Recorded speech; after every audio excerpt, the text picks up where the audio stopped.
we have these systems in our body that have to get rid of all the junk.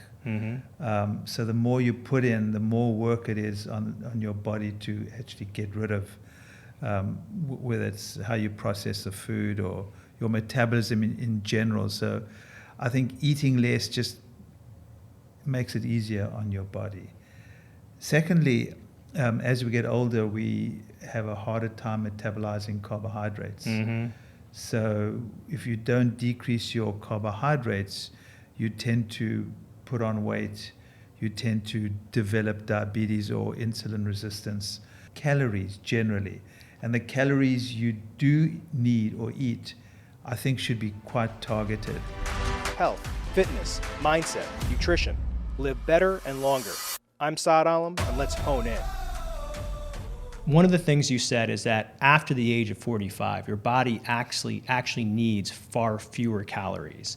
And the studies show that people who reduced calories lived longer, and even some avoided some age-related diseases. And so I guess the question is, why start eating less now and slowly taking in less the older that you get?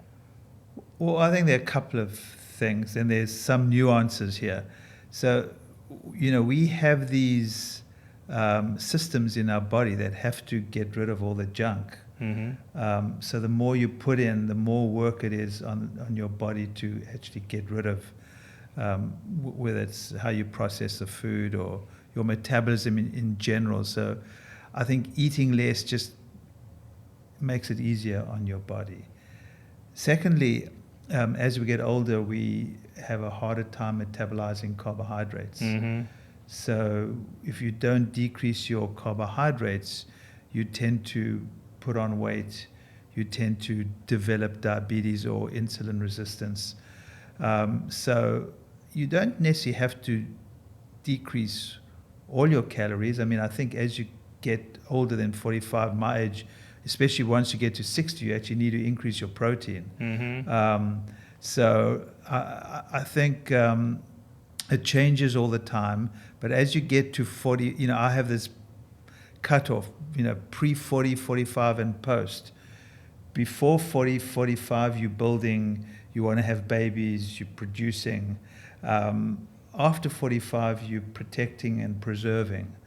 So you want to just preserve what you have and stay healthy. So after 45, you just don't need as many calories generally. And the calories you do need or eat, I think should be quite targeted.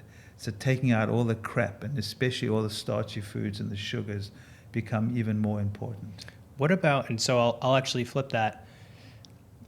I'm in my 40s now. Okay. My fiance and I, we're trying to have children at the moment. And so the reality is I'll probably be having a child that's a teenager by the time I'm 60, right? Right. And I think that the world is in general moving that way. Do you think that your rule changes based upon how society ages, or is that a general rule of thumb? I mean, I think everyone's a bit different, but it's a general rule of thumb. I think 45-ish, 50 maybe. If you're still producing, so you still fit into that pre-45 age. Let's just call it 45. But if you're still having babies, maybe going up to 50, let's say, that we can make a cutoff point at 50.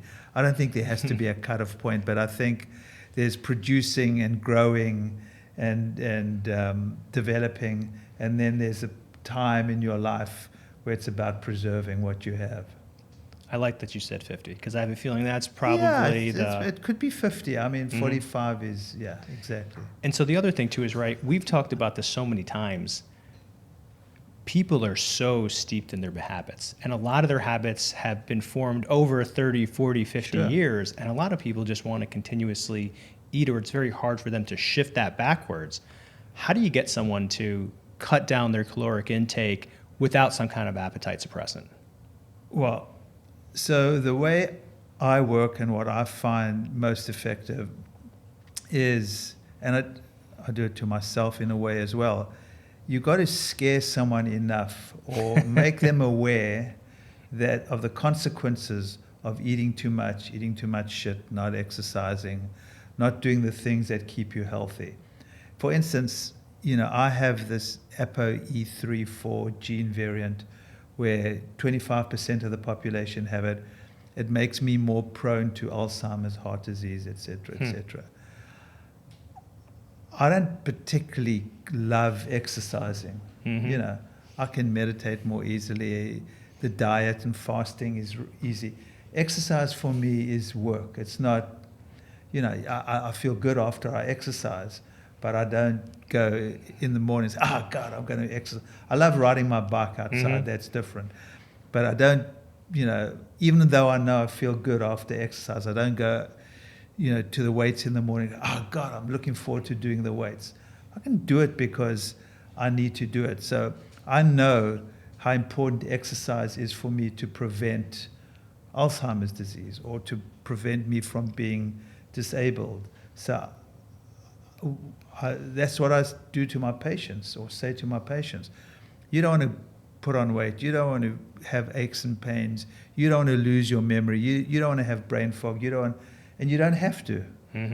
But as you get older, it becomes harder and harder to maintain what you want. And you just got to work harder at it. So you got to eat a little bit less. You got to, sometimes fast. You got to exercise more. You got to do something for the stress. So you got to scare someone a little bit, or make them aware of the consequences. You got to make them aware that it's not as easy as it used to be, and that's just the reality. And tell them that it's actually, these things are modifiable. You can change.